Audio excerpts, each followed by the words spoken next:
A prova em segunda chamada, geralmente ela é na semana depois das provas regulares, né? Aí você vai fazer prova comigo também, acredito, né? Então é assim, vou falar por mim, né? Como que eu aplico. Para o aluno ou aluna que faz a segunda chamada do primeiro bimestre, então é claro, né, que eu vou cobrar só as matérias do primeiro bimestre. E assim acredito que é com todos os professores, tá? Acredito que não vai ser o caso de ninguém aqui, mas eventual exame, aí aí é a matéria do semestre todo, tá? Não sei se eu te respondi, Amanda.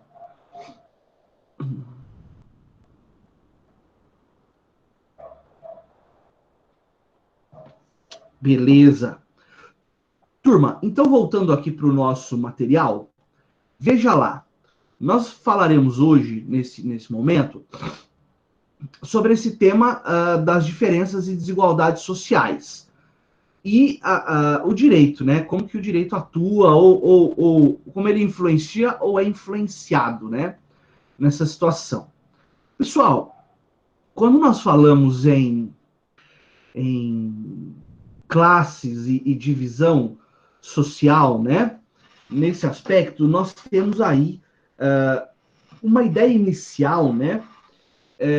De divisões da sociedade de forma vertical. Vertical, ou seja, num esquema de pirâmide mesmo, né? Onde eu tenho na base geralmente as classes menos favorecidas e no topo as mais favorecidas, né? Agora, mais ou menos favorecidas com relação a quê?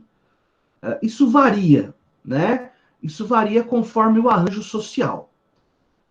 Claro que quando nós falamos de uma sociedade do mundo capitalista, o fator que diferencia as classes sociais é o poder aquisitivo, né? O acesso ao capital. Mas quando eu trato de sociedades anteriores, né, eu tenho, por exemplo, divisão que é promovida, divisões, né, que são promovidas com relação à idade das pessoas, com relação ao prestígio social que a pessoa possuía, né, com relação ao próprio gênero. Então, essas divisões elas estão presentes na sociedade desde sempre.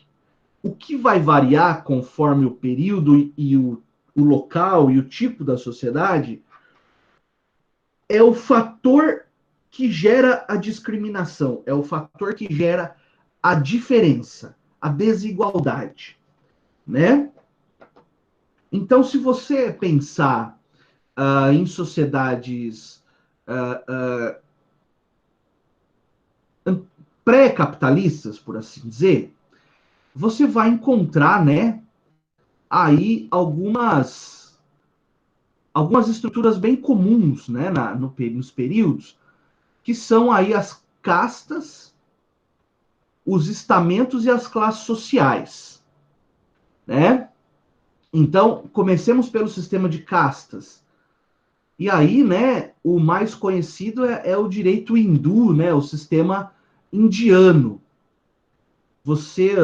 Eu gosto sempre de fazer, quando possível, né, correlações com essa cultura pop televisiva e cinematográfica, né? Vocês devem se lembrar de uma novela da Globo chamada Caminho das Índias, sim ou não? Sim, Barruan, não era o personagem lá, não era o Barruan? Agora que eu lembrei também do nome dele. Ah, lá essa novela, como o próprio nome diz, né, ela tem por temática a cultura indiana, claro que com uma visão projaquiana, né, daquilo, mas nos ajuda a ter uma base, né, de entendimento, no sentido de perceber como que se divide, né, ou se dividia aquela sociedade. Então, que na verdade ela representava o corpo humano, né? Então, na base da sociedade tinha aquele grupo conhecido como os intocáveis, né? Chamados na linguagem deles, de Dalits, né? E no topo da pirâmide, as pessoas que eram conhecidas como os brahmanes, né? As pessoas que representavam a cabeça, né, do corpo humano. Então, veja que dentro desse grupo social, o fator dinheiro ele não era tão importante. Embora, coincidentemente, todos aqueles que estivessem no topo da pirâmide também tivessem mais dinheiro, é possível que uma pessoa que esteja na base da pirâmide social tenha dinheiro, muito dinheiro, né, claro, mas não consiga uma ascensão social. Né? Até, salvo engano, era o caso do personagem lá do Márcio Garcia, que era um intocável, né, de criança, e depois ele foi, salvo engano, ele recebeu as benesses de um Brahmane, que era o Lima Duarte, se não me engano, e ele se tornou uma pessoa rica. Mas apesar de ser uma pessoa rica, ele continuava sendo um intocável, né? E por assim ser, ele não tinha ascensão social.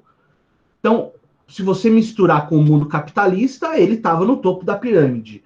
Mas se você pensar só no sistema de castas, apesar de ser riquíssimo, ele ainda permanecia na base da pirâmide. Tanto que tinha lá um romance com uma outra atriz lá, salvo engano, Giovanna Antonelli, não lembro. E, enfim, que era um romance difícil por conta dessa situação das castas, né? Então você vê que nas castas o sujeito nasce e permanece naquele grupo, né, naquela faixa social.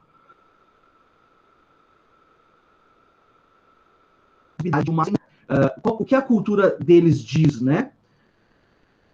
Que essa ascensão social ela se dará numa próxima vida, né? Então, segundo a crença, o sujeito que é um hoje, ele poderá nascer, conforme as suas obras, ele poderá nascer na próxima encarnação, numa casta mais elevada e mais elevada e assim por diante, e depois de algumas vidas ele será um brahmane, né? Uma pessoa que pertença à elite social daquele lugar. Então, é claro que a gente fala com todo o respeito, com todo o entendimento de que é uma cultura milenar, né? Nós não vamos aqui ficar traçando críticas, né, a algo que a gente não tem todo o aprofundamento necessário, né? Eu até baixei aquele, o Bhagavad Gita, né? Acho que é assim que chama.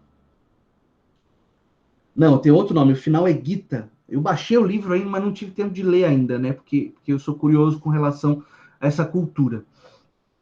Então, você vê que é um sistema imóvel, né? Onde a mobilidade social é praticamente nula. O governo indiano, né? E aí a questão da lei, né? O governo indiano ele acabou abolindo esse sistema na década de 50.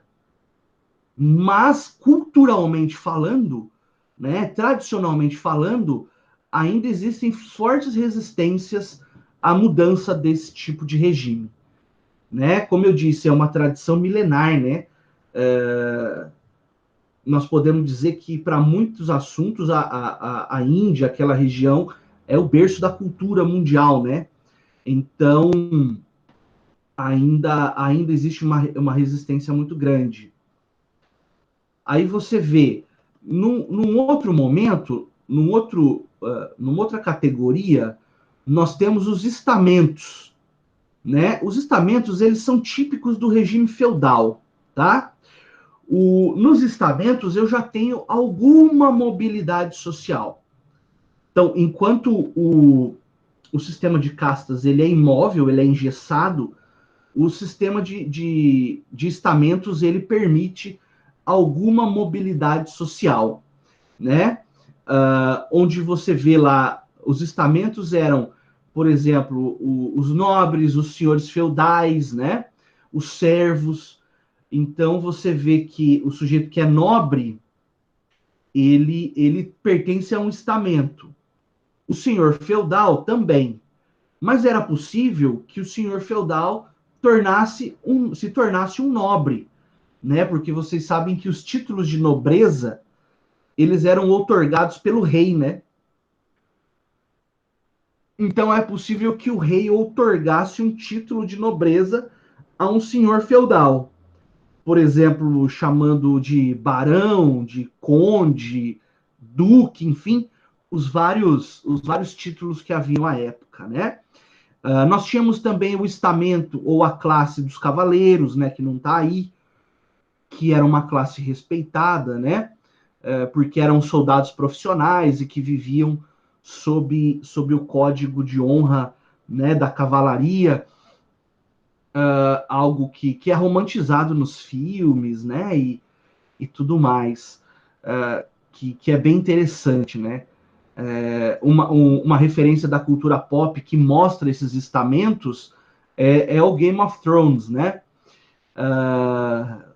Uma das maiores e melhores séries de todas, né? Quem não assistiu ainda, nós recomendamos que assista, vai gostar bastante, né? Porque vai mostrar um mundo que está nessa era medieval, assim, né? Onde eu tenho esses estamentos, a brutalidade, né? E tem hora que eu fico pensando, né? Será que o Game of Thrones vai chegar na idade industrial? Penso que sim, né? Talvez vai chegar, né? A tendência natural, o Conte diria, né? O Auguste Comte, que esse mundo evolua, né? Que nem é o final do Senhor dos Anéis, né? Tem algo parecido assim, né? No finalzinho lá, o contato com o mundo industrial. Então, nesses estamentos é possível alguma mobilidade social, o sujeito sair de uma classe e passar para outra, né? Tem o estamento do clero também, né? Que era super poderoso e influente, né? Na sociedade do feudalismo. E adiante vem a divisão em classes, né? Que essas típicas do capitalismo, né? Opa, deixa eu arrumar aqui, ó. Aí, verticalmente. Típica do capitalismo, né? Onde a mudança, a ascensão social, ela é muito possível, ela é muito mais corriqueira, né? Mais frequente do que nos estamentos e nas castas, né? Então, essa ideia de uma mobilidade social, ela é mais presente no mundo das classes sociais, né?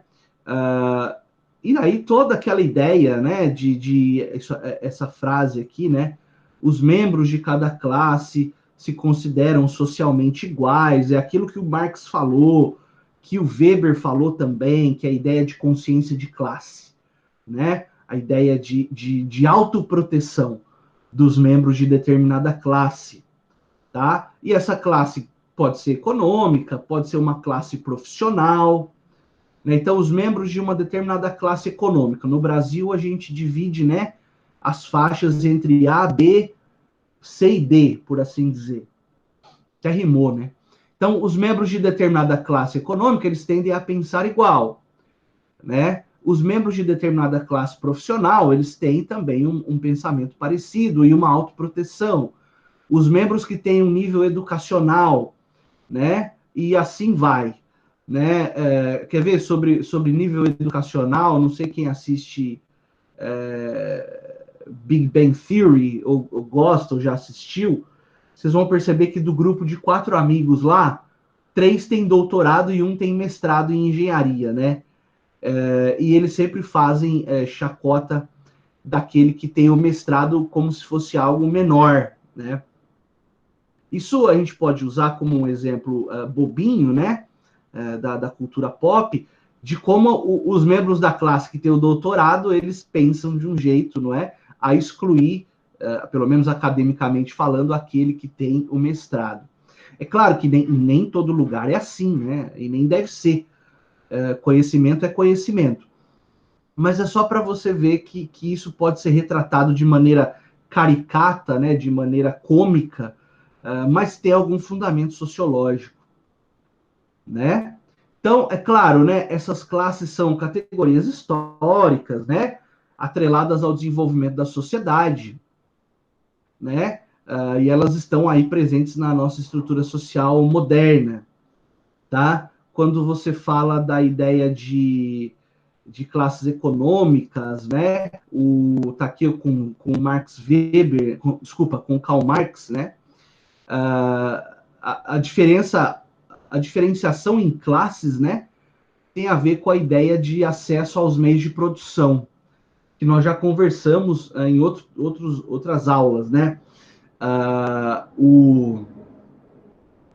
Os detentores do meio de produção geralmente estão no topo da pirâmide social, né? Ao passo que aqueles que são os meros operários que oferecem a sua força de trabalho, eles estão na base da pirâmide, né? E segundo Marx, numa relação de explorador e explorado, tá? E essa exploração, ela gera a luta de classes, né? Que se manifesta em todos os meios, os níveis da sociedade, né? Então, segundo Marx, eu tenho os operários assalariados, os capitalistas, né, que seriam os donos do meio de produção, e os latifundiários, os donos das grandes extensões de terra, né? São as grandes classes da sociedade moderna, né? Turma, isso aqui é uma leitura que Marx fez no século XIX, tá? Claro que houve, e a mudança é constante, né? Uma mudança nessas sociedades. Por exemplo, atualmente hoje é ótimo, mas atualmente, ao lado do industrial, né? Do detentor da máquina de produção, hoje nós temos o capitalista financeiro, né? Aquele que tem o dinheiro investido no mercado de ações, no mercado financeiro em geral, que não precisa ter uma fábrica para ser considerado um capitalista, tá? Isso mudou, lembra que nós já falamos, né? Nós evoluímos ou estamos num processo de evolução do capitalismo industrial para o capitalismo financeiro, tá? A máquina, a indústria, ela sempre vai existir, óbvio, né? Precisa fabricar os bens que nós utilizamos. Mas uma ascensão, especialmente nos últimos 20 anos, 25, 30 anos, de um modelo financeiro de capitalismo, no qual o dinheiro gera o dinheiro, né? Já falei, mas vou repetir. No capitalismo industrial, o dinheiro gera um bem de produção, um bem de consumo, e esse bem gera dinheiro novamente. Então, eu tenho dinheiro, eu monto uma fábrica, coloco meu dinheiro lá, essa fábrica produz bens que são vendidos e voltam a ser dinheiro para mim. O lucro. No capitalismo financeiro, o dinheiro gera o dinheiro, sem o bem, né? Sem o intermediário bem. Né? Você pega lá 100 mil reais, investe no mercado financeiro, e os juros, dividendos, enfim, conforme a natureza do investimento, é o nome do retorno. O próprio dinheiro gera o dinheiro, né? Que você eventualmente vai reinvestir, e assim vem a mágica dos juros compostos, né? E por aí a coisa vai. Né? Então, esse é um modelo mais novo, né? Mas o Karl Marx, ele era tão brilhante nessa análise, né? Que ele também previu o momento que isso viesse a acontecer. Ele não viu, mas ele fez a previsão de que em algum momento da modernidade nós chegaríamos ao capitalismo financeiro, né? E aí tem só que o capitalismo financeiro ele tem muitos riscos, né? Tanto quanto ou até mais do que o do capitalismo industrial. Porque, veja, o que foi a crise de 2008, né, do sistema imobiliário norte-americano, que foi uma onda que varreu o mundo todo? Na verdade, foi uma bolha, né? Uma bolha no mercado. E essa bolha de créditos, né? Porque vai gerando créditos e não se tem certeza se isso vai ser pago, né? O Laertes está aí, com certeza estudou esse tema, me corri se eu estiver falando bobagem. Mas vai gerando uma bolha de crédito e chega uma hora que esses créditos não são pagos e gera um efeito cascata na economia, né? E como a economia norte-americana influencia o mundo todo, né? Isso acabou gerando uma série de crises econômicas em vários países, né? Olha a Grécia, por exemplo. Me parece que agora que está conseguindo voltar a caminhar, né? Então é nesse sentido. E eu tenho visto aí alguns especialistas dizendo que tá se formando uma nova bolha, né? Então, envolvendo aí o mercado de crédito. Então, tem os riscos, né? Enfim, é natural, né? É natural. Porque também não quero que dê a impressão de que eu estou tentando condenar isso. Primeiro que eu nem tenho o aprofundamento necessário para tanto, né? Mas é só uma constatação de que esses riscos no mercado financeiro existem, né? E podem afetar, como a gente disse, um continente inteiro, né? Ou o mundo todo. Maravilha. Bom, uma outra forma de divisão da sociedade é essa que está aí na tela, né? Que é a divisão biológica. Na divisão biológica, não, claro, né, não levaremos em conta aspectos financeiros, religiosos, tradicionais, né, ou a influência. Não, vai levar em conta características biológicas da pessoa, né? Como, por exemplo, o sexo, né? Eu prefiro falar gênero, mas a doutrina usou a palavra sexo, a idade da pessoa e a etnia, né? Então a sociedade promove uma valoração, triste dizer isso, né? Mas enfim, uma quantificação, né? Para estabelecer quais são que postos esses atores sociais ocuparão, né? Para que as pessoas então sejam colocadas aí de uma forma hierárquica entre superiores e inferiores, né? Com relação à divisão por gênero, divisão sexual, né? Masculino e feminino, nós sabemos, né, que na história da humanidade já houve sociedades onde a figura feminina predomina ou predominava, né? Que eram as sociedades ditas matriarcais, né? Ou do matriarcalismo. Em que sentido que é esse predomínio? Por exemplo, as mulheres ou a mulher ocupava, por exemplo, o cargo de liderança do grupo, né? E os homens e demais mulheres da sociedade, enfim, ocupavam o cargo de obedecer a essa líder, né?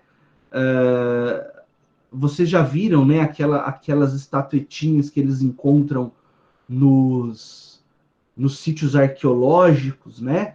É uma estatuetinha bem bonitinha, assim, que é uma figura feminina, né? Barrigudinha, assim. Né? Não tem muitos detalhamentos a figura, por ser rudimentar, né? Mas aquilo ali é a figura de uma sociedade matriarcalista, né? Os estudiosos dizem que provavelmente aquela figura representa a deusa mãe, né? E a partir de uma crença de que existia uma deusa ocupando o cargo, né, de chefe dos deuses, por assim dizer, esse arranjo religioso também se repetisse na sociedade.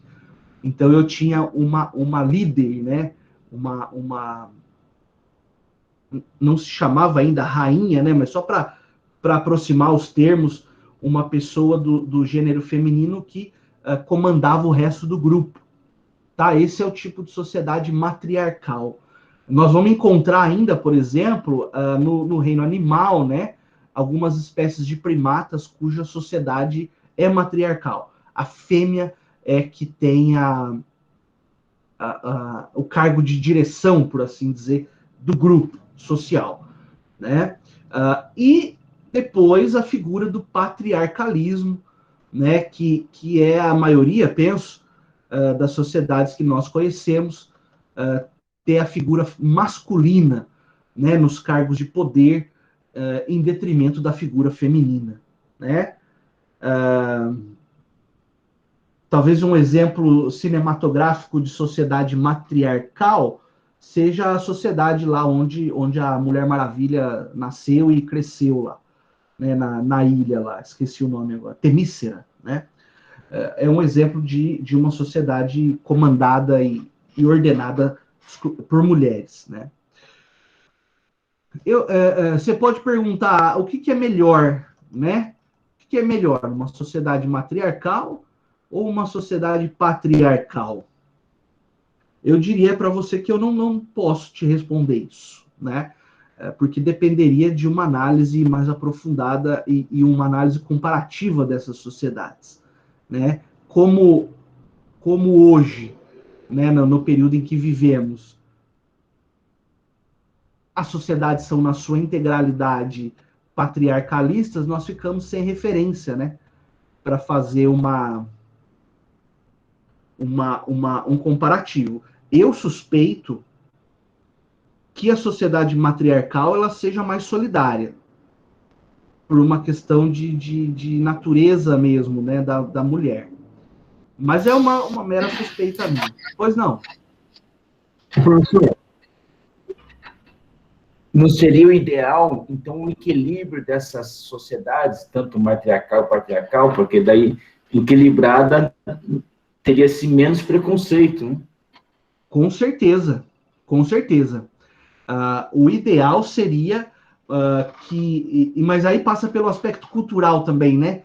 Que a cultura fosse de igualdade de gênero, né? De equidade de gênero.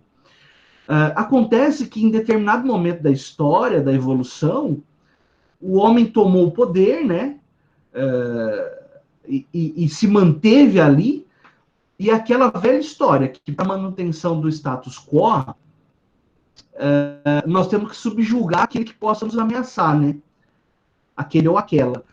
Então, nesse caso, você vê o quanto a mulher passa por dificuldades ao longo da história, né? Passou, passa, e nós estamos caminhando, né? Espero, e vai caber inclusive a vocês, né? Que serão aí os novos agentes do direito, colocar mais um tijolinho nessa construção da igualdade. Não dá para conceber, né?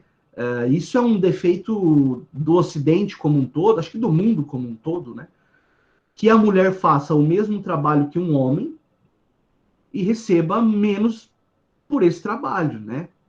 Para ficar na desigualdade profissional, né? No semestre passado eu orientei um grupo de projeto integrador, né? Que tratava justamente dessa desigualdade de gênero.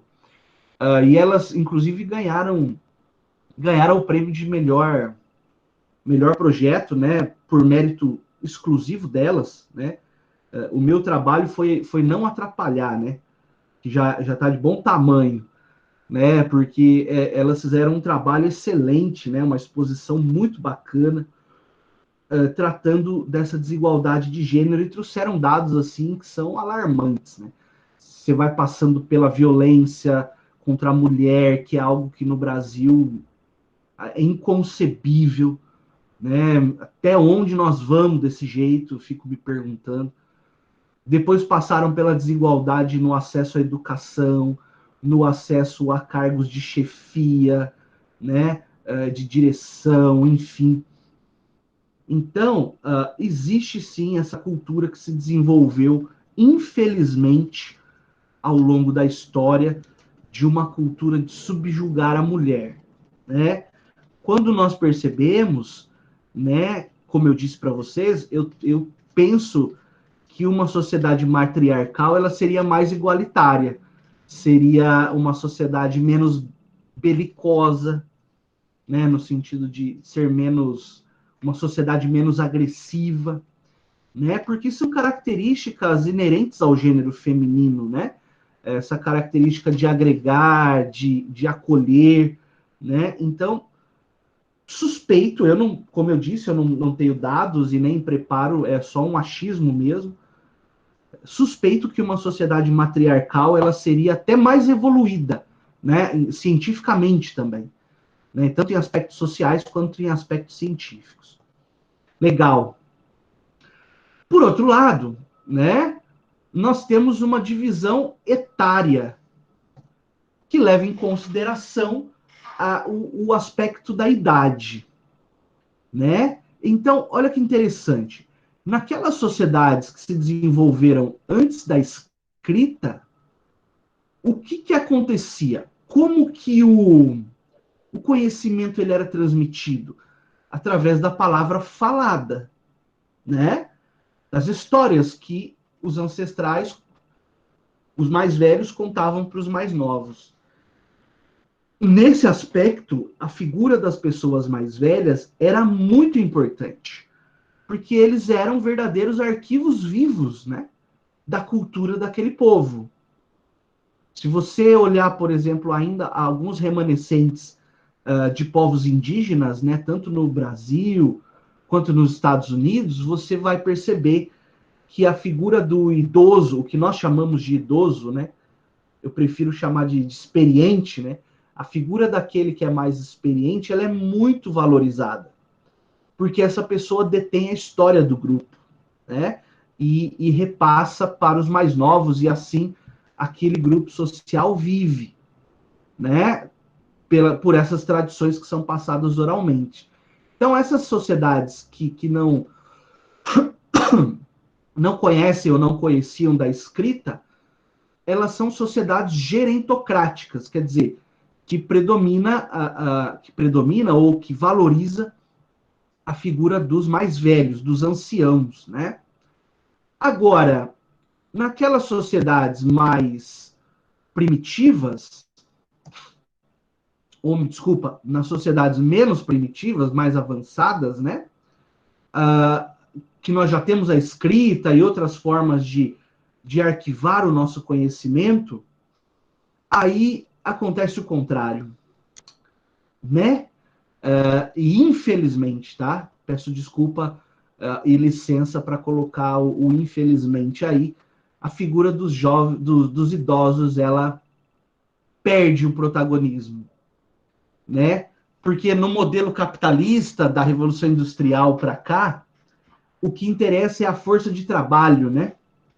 A força de produção, o vigor físico mesmo, que ele é mais presente no jovem, né?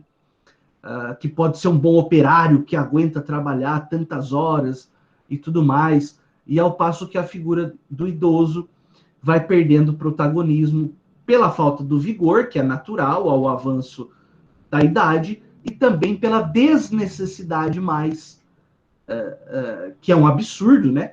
Mas pela desnecessidade da experiência dessas pessoas. Porque o conhecimento, você, por exemplo, hoje, abre um troço chamado Google e ali está o oráculo do milênio, né? Tem tudo, tem tudo. Só que o mais interessante, eu acho, eu não sei se vocês vão concordar com isso, se discordar também eu vou lembrar na hora da prova, não, estou brincando. O mais interessante é que esses oráculos, essas enciclopédias, elas trazem a técnica, elas trazem o conhecimento, mas elas não trazem a experiência de como aplicar esse conhecimento, né? É aquilo que nós costumamos chamar, no jargão popular, do macete, né? Aquela experiência de vida, né? Que só os anos vão trazer, de como lidar com determinadas situações. Porque a vida, ela é muito mais complicada do que uma fórmula que está na internet, né? Eu digo não só fórmulas matemáticas, receitas de bolo, ou enfim, né? Eu digo as fórmulas em geral, elas são frias, né? Elas só ganham aquele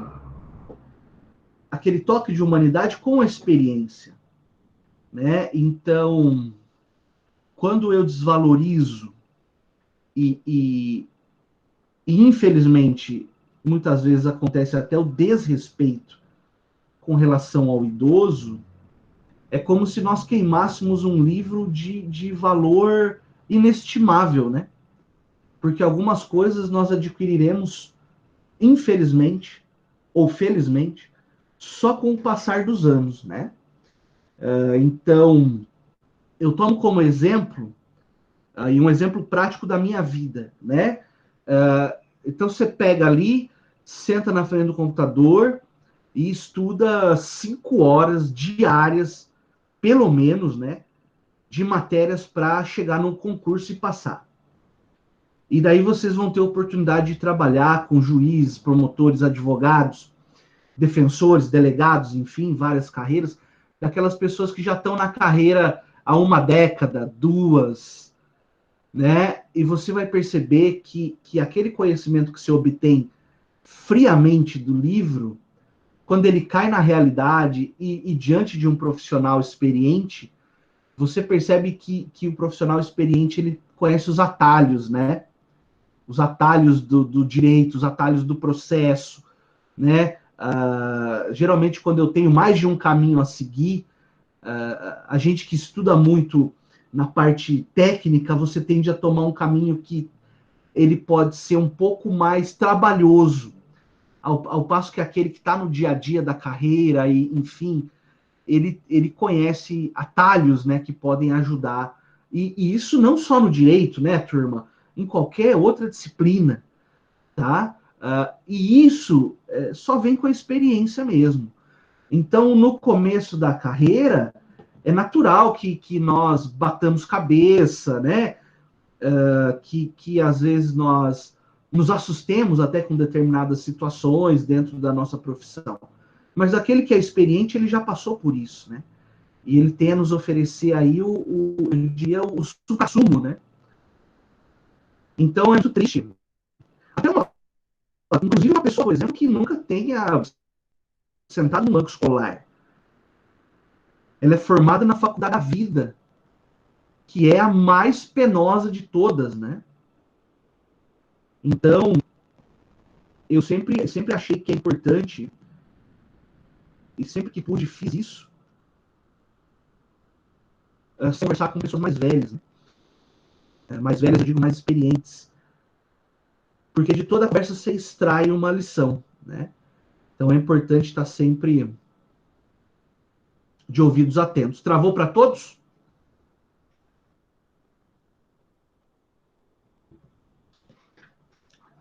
Travou aí, Laertes, ou não? Não? Tá cortando o Para som. uns sim, para outros não. Tá Tá cortando o cortando o som. som. Veja se voltou, por favor. Agora tá normal, senhor. Legal, obrigado. Então vamos dar sequência. Vamos, Ó, desculpa. imagina, que é isso. E na verdade eu agradeço. Me avise, por favor, se travar de novo, tá? Ó, nós temos aqui a estratificação étnica agora. Né? Essa estratificação étnica, bastante problemática também, né? Que é a divisão das pessoas em raças, né? Em raças que, segundo essa divisão, umas são mais valiosas do que outras, né? Eu, particularmente, quando trato desse tema, eu gosto de deixar bem claro já de início a minha posição, no sentido de que a divisão das pessoas em raças, penso eu que é algo abominável, né? Quando eu digo assim, para dizer que uma raça é melhor que outra, né? Isso é ridículo, isso atenta contra qualquer ideia de dignidade humana, né, que você possa ter. Agora, existem usos produtivos, né, para a divisão das pessoas em raças. Quando você fala, por exemplo, da divisão para o censo, né, o censo demográfico que o IBGE faz, né, não sei se esse ano vai ter, tá perigoso não ter, mas enfim, né, é uma tradição e é uma necessidade que tenha o censo, né, periódico, porque a partir dessa divisão eu consigo uma divisão puramente científica no sentido de estatística, né? De estatística. Não biológica, mas estatística, no sentido de saber qual grupo social precisa de maior proteção do Estado, né? Nesse aspecto, é plausível que se divida em raças. Agora, como nós vemos acontecer com grupos extremistas dizendo que a raça X é melhor do que a raça Y, né? Isso é como justificativa de dominação de um grupo sobre o outro, isso é abominável, é ridículo, tá? E gera uma série de problemas ao longo da nossa história, tá? Tanto da história recente quanto a história um pouco mais antiga, né? No sentido de que é uma teoria que acaba classificando as pessoas em mais humanos e pessoas menos humanas, né? O que me irrita, para falar a verdade, né? Me deixa irritado. Bom, nós sabemos que essa divisão foi utilizada e justificou, por exemplo, o período da escravidão, né? Não só no Brasil, mas em outros países do Ocidente, né? Um grande exemplo também são os Estados Unidos, né? O Brasil, lembrar que foi o último país que aboliu a escravidão, uma vergonha, né, para nós enquanto nação. Mas essa diferença, então, ela justificaria, né, que determinado grupo social ocupasse o poder e pudesse subjugar outro. Um exemplo histórico muito, muito claro e muito triste também é o exemplo da África do Sul no período do apartheid, né? Vocês sabem que o apartheid na África do Sul, né? O apartheid quer dizer o apartamento, né? A separação entre brancos e negros na África do Sul foi de tal modo brutal, né? Que uma minoria branca dominava uma maioria negra, né? E usando de violência, de prisões arbitrárias, né? Enfim, tem toda a história, o Nelson Mandela enquanto símbolo da luta contra esse regime. Se você pensar que nós podemos perceber, por exemplo, nos Estados Unidos também, o Dr. Martin Luther King, né? Com a luta também pelos direitos civis dos cidadãos afro-americanos. Aqui no Brasil também, né, a ideia de uma luta pela abolição da escravidão e pela igualdade racial, né, que vem se desenvolvendo ao longo das últimas décadas. Bom, a primeira ideia que nós temos que ter em noção a esse tipo de divisão, né, eu falei bastante dessa divisão entre brancos e negros, que é a mais latente, que é a mais perceptível, né? Mas se você olhar também a discriminação com relação a índios, em alguns países com relação a estrangeiros, né? Isso tudo isso denota que a humanidade ainda tem muito que evoluir, né? Enfim. E aí você vê que esses grupos que são grupos étnicos, né? E são, como que eu posso dizer? Eles não têm privilégios na sociedade, por assim dizer. Esses grupos eles acabam se tornando alvo de dominação, né? E daí o porquê e a necessidade das lutas, né? Esses últimos casos que aconteceram nos Estados Unidos, o caso do George Floyd, né? Aqui no Brasil também, casos de violência do Estado contra cidadãos, né? Dessa ou daquela etnia, isso sempre reacende o debate. Na verdade, esse é um debate, o debate pela igualdade, ele não pode apagar nunca, né? Só que é lamentável quando esse debate ele é esquentado com mortes, com sangue, né? Isso é triste. Isso é triste demais. Então, turma, essas diferenças, elas acabam levando a situações conflituosas, como nós dissemos. E elas têm têm base no quê, né? Ou melhor, elas geram, né? Essas diferenças. Depois eu falo das bases. Elas geram essas diferenças, né? Por exemplo, acesso à educação, né? Nos seus variados níveis. Se você olhar as estatísticas, né? Primeiro que no Brasil, aqueles que são que fazem o ensino superior, em geral, já são, salvo engano, 15% só da sociedade. Então, nós aqui agora somos parte de uma elite social no Brasil, pelo simples fato de termos acesso ao ensino superior. Olha como somos privilegiados, né? E dentro desse grupo minoritário de estudantes de nível superior, o número de pessoas, por exemplo, negras e indígenas é ainda mais reduzido, né? Então, as diferenças sociais baseadas nessa divisão racial, elas geram, não é, essa dificuldade no acesso à educação, né? A dificuldade no acesso ao emprego e, por consequência, à renda, né? A dificuldade com relação à moradia digna, entre outros aspectos que nós podemos mencionar. Né? Foi alvo de polêmica um tempo atrás uma ação da empresária Luísa Trajano, dona do Magazine Luiza, não sei se vocês chegaram a saber dessa notícia, que na verdade nem era para ter virado polêmica, mas, né, na era digital e em época de pandemia, todo mundo isolado, então, ou melhor, com pessoas isoladas, né? O que acontece? Ela fez um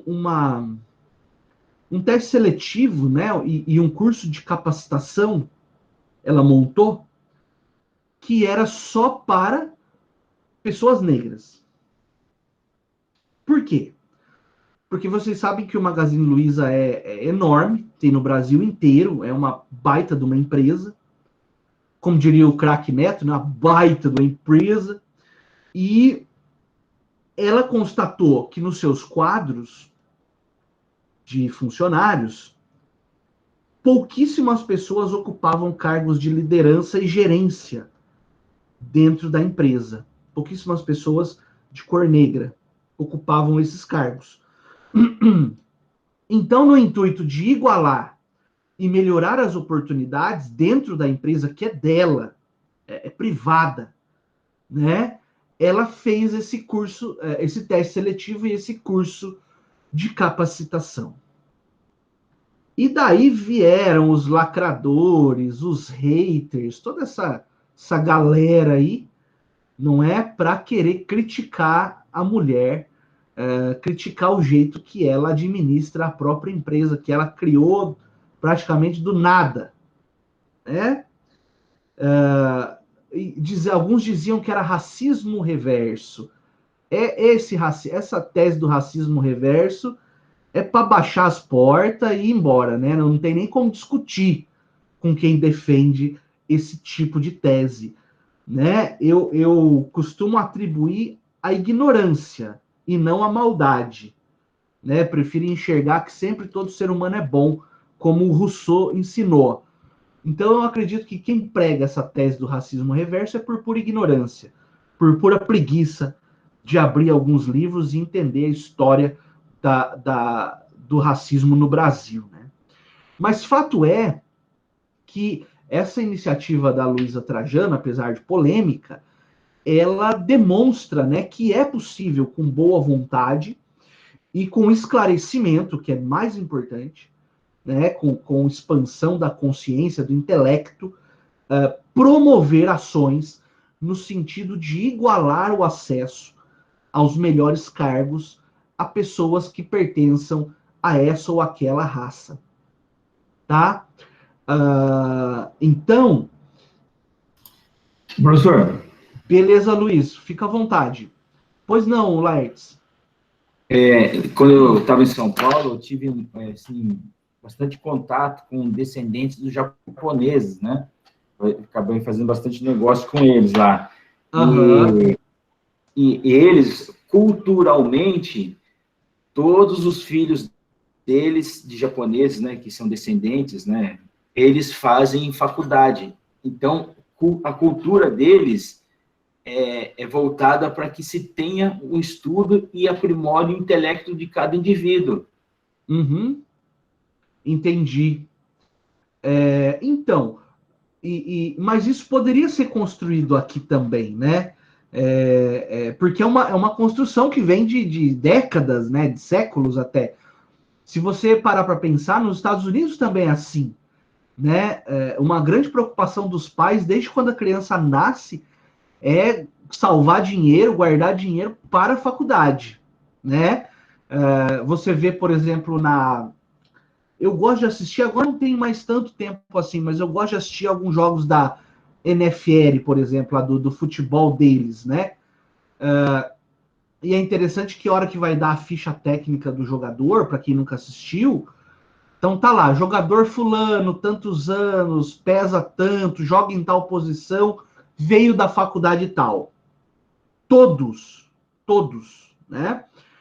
Porque o acesso ao esporte profissional lá, salvo raras exceções, ele passa necessariamente pelo esporte universitário, né? Então, tem lá o quarterback é formado em história egípcia, né? Pode ser que ele nunca tenha aberto um livro, porque o cara estava jogando, estava treinando, mas ele tem essa passagem pelos bancos escolares, né?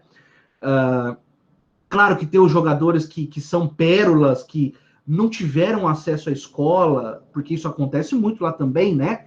Não é aquela maravilha de Hollywood, tem miséria lá também, mas o cara que não teve acesso à escola, mas ele foi descoberto por um olheiro num campinho jogando lá e tal. Mas você vai perceber que 95% desses atletas de ponta necessariamente passaram pela faculdade. Né? No caso japonês, a cultura do acesso ao ensino superior. Eu penso que no Brasil é uma preocupação também, né, das pessoas fazerem faculdade. Infelizmente, esse é um sonho que não se concretiza para muitas pessoas, né? Daí eu penso a importância, né, de um modelo que foi desenvolvido, e eu vou pegar o gancho aqui com o que está na tela, né? Um modelo que veio sendo desenvolvido nos últimos 20, 15 anos, né, no Brasil, que são os modelos de acesso ao ensino superior, né? Por exemplo, com abertura de mais faculdades federais, se não as faculdades, os institutos técnicos, né, que traziam e trazem conhecimento de qualidade também, né? O Enem, ProUni, o próprio FIES, né, que são movimentos que o Estado fez no âmbito social, né, na tentativa de alavancar as pessoas, alçá-las ao ensino superior e a partir daí a uma melhor colocação no mercado de trabalho, né? Isso tudo é bastante importante. É claro que cada governo tem um modelo, né, e uma forma de enxergar como agir nessas questões. A gente não vai adentrar aqui se foi o governo X ou o governo Y que fez melhor, né? Mas o fato é que essas ações existem ainda, tá um pouco capenga, mas existe, né? Que são ações, inclusive, inspiradas, né, em modelos estrangeiros, tá? Em modelos estrangeiros. Quando a gente fala, por exemplo, de cotas universitárias, e eu peço até desculpa, mas não dá tempo da gente abrir o debate, se você concorda com esse tipo de cota ou aquele tipo de cota, né? Porque você vai sempre encontrar esse embate. Ah, não pode ter cota para pessoas negras. tem que ter cota para pessoas pobres, né? Eu diria que é uma discussão até inócua, se você me permitir, só uma observação, né? Porque as pessoas menos favorecidas nesse país também são negras, né? Então, ficar discutindo se é para pobre ou para negro é chover no molhado, tá? Peço desculpa até, essa é a minha opinião. Quando essa política de cotas foi instaurada no país, houve um grande debate lá na UNB, né, na Universidade de Brasília, um debate com posições contrárias, claro, né, posições contrárias e posições favoráveis, mas o que eu queria dizer é que foi um debate travado por intelectuais, né, que se encontra, né, eu assisti, por exemplo, na época, na TV Escola, né, não sei se já tiveram a curiosidade de assistir TV Escola, é um canal muito bacana, tem coisas bem legais, e esse debate estava presente, acho que em forma de documentário que eu assisti. Né? Então, existe sempre essa ideia de que são dos que são favoráveis, dos que são contrários. Né? Aí entra o tema da meritocracia, que eu modestamente acho que é uma teoria furada, né? Porque a desigualdade social ela existe, ela é real, ela está presente, é inegável, né? E eu dizer que o cidadão que está lá numa comunidade esquecida pelo Estado, onde só tem violência, né? Ele tem a mesma possibilidade de passar em medicina na USP, né? Do que um sujeito que já é filho da quarta geração de médicos da família. Pô, para, né? Isso é viver um mundo quadradinho, né? Onde todo mundo é igual. Todo mundo é igual em termos de dignidade, óbvio. Todo mundo é igual. A cor da tez, a cor da pele, isso não importa, tá? Por quê? Porque, na verdade, isso aqui é só um paletó, né? Uma roupa que a gente veste. Uma roupa de carne e sangue, né? Carne e ossos. Porque, na verdade, dentro de cada um de nós existe essa centelha divina, né? Esse pedaço divino que é igual para todo mundo, né? Então, a representação externa, ela devia ser a menos importante, né? Isso sem falar no preconceito contra deficientes, né? E outras classes sociais, a mulher, enfim, que nós poderíamos ficar aí um bom tempo conversando, tá? Então, vamos lá, só para a gente arrematar. Nós temos mais alguns minutinhos, né? Então, nós temos essas mudanças estruturais, né, que aconteceram nos últimos anos, né, marcadas aí por uma tentativa de inserção, ou de maior inserção das pessoas no mercado de trabalho, no mercado de trabalho, no meio acadêmico, enfim, né? Então, existe o preconceito ele é marcado por uma cultura negativa, né? Por uma cultura de ódio, difícil de explicar, né? Mas uma explicação que você pode buscar é a criação de estereótipos, né? E a partir da criação desses estereótipos, a disseminação do medo e do ódio na sociedade, tá? Estereótipos com relação a pessoas de determinadas raças, né? Que é parte de um esquema de dominação, na verdade, que se vincula à ideologia, né? A ideologia. Por exemplo, na Alemanha nazista, o Hitler pregou a ideologia de que os judeus eram o mal do mundo, né? Que os negros eram pessoas inferiores, que os ciganos eram pessoas inferiores, que os eslavos eram pessoas inferiores, e todos esses, nessa condição, deveriam ser eliminados para que o mundo fosse povoado com aquele modelo ariano, né, de, de ser humano, que é algo, a gente dá risada de nervoso, né, porque é algo absurdo, é algo monstruoso pregar a destruição de um grupo social, tá? E não sei se vocês têm essa curiosidade com relação à Segunda Guerra. Eu, por exemplo, é um tema que me chama muito a atenção, não porque eu ache bacana o que aconteceu, não, longe disso, mas é porque é um evento muito sui generis, muito único, né, na história da humanidade. As loucuras que aconteceram ali são de você ficar curioso para saber, né? Por exemplo, eu não sei se vocês sabiam, mas na Alemanha nazista, que não tem nada a ver com a Alemanha da Angela Merkel, né? É outro país, enfim, é outra história. Mas na Alemanha nazista existiam hospitais chamados, eu não vou saber a pronúncia correta, mas você escreve assim, ó, Lebensborn. Eu não sei como é que fala em alemão. Mas nesse hospital, o regime nazista pegava meninas a partir de 18 anos, salvo engano, meninas alemãs de pai e mãe alemão, levavam até esses lugares, hospitais, para que elas mantivessem relações sexuais com alemães, homens, filhos de pai e mãe alemão, geralmente soldados alemães, aqueles mais parecidos com o modelo ariano, né? Peito largo, nariz um pouco alongado, olhos verdes, né? O rachadinho no queixo, enfim, aquele padrão que foi desenhado pelos malucos lá do regime nazista, e faziam eles, então, manterem relações sexuais e as mulheres parirem essas crianças. Por quê? Porque o Hitler já estava preparando a próxima geração de nazistas. Olha o tamanho da maluquice.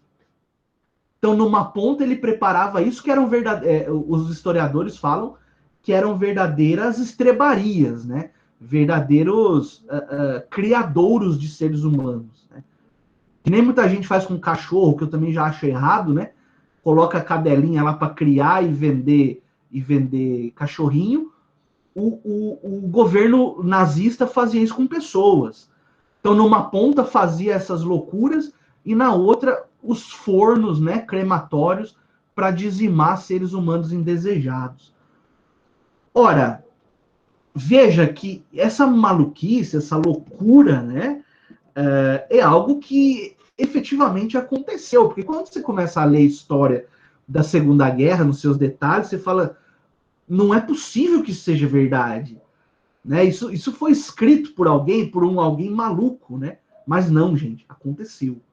Né? Então é importante entender, né? E infelizmente esse movimento neonazista, não é?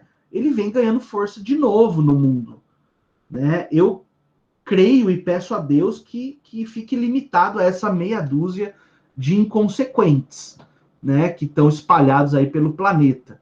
Né, que nós nunca mais tenhamos que lidar com algo dessa magnitude, dessa monstruosidade. Né? Então é isso. Aí, turma, no sentido de diminuir essas desigualdades, nós temos aqui aquelas ideias de ações afirmativas. Né? Eu não vou explorar aqui, porque nós temos poucos minutos, mas vamos lá, ó. Como que o direito pode auxiliar, né, na diminuição dessas desigualdades? Ora, o direito enquanto instrumento de conformação social, né, ele pode ajudar sim a diminuir essas desigualdades. Uma das formas é aquilo que ficou conhecido como ações afirmativas. Tá? Não sei se já tinham ouvido falar essa expressão. Ações afirmativas, que são políticas públicas desenvolvidas pelo Estado no sentido de diminuir as desigualdades sociais.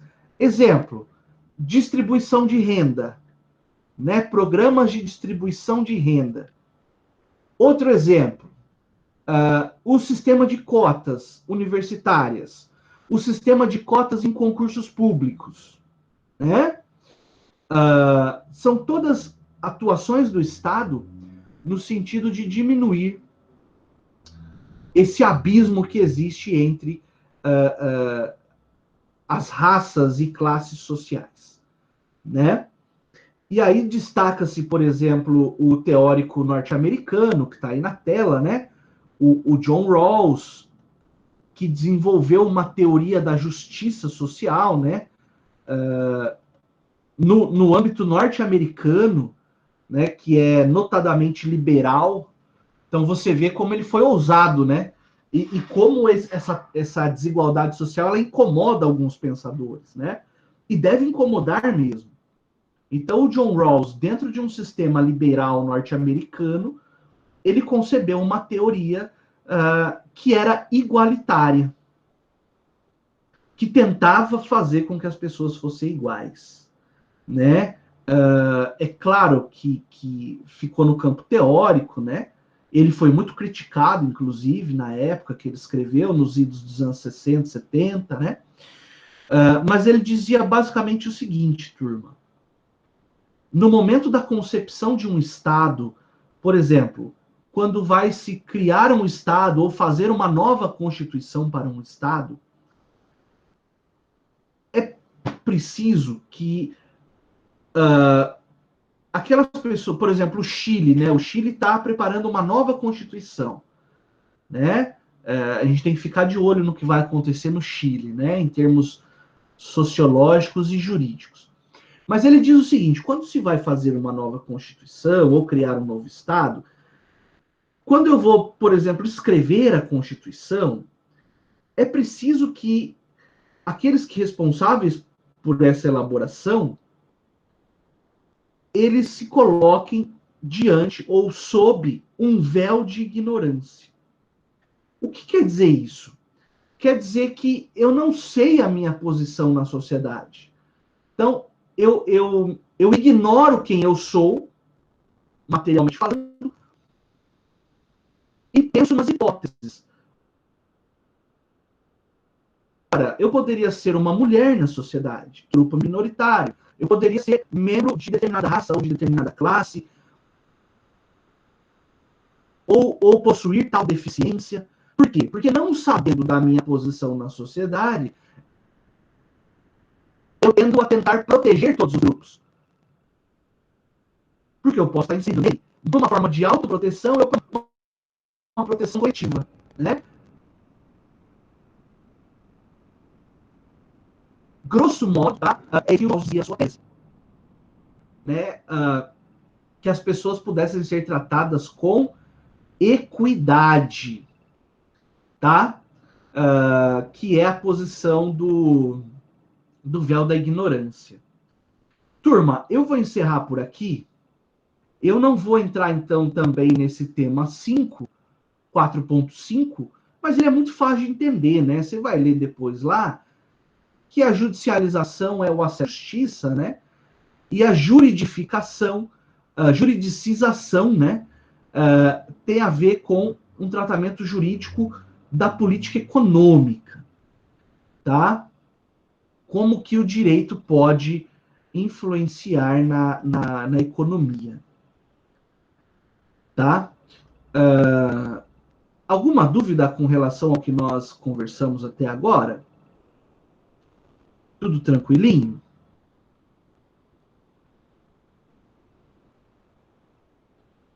Tudo certo.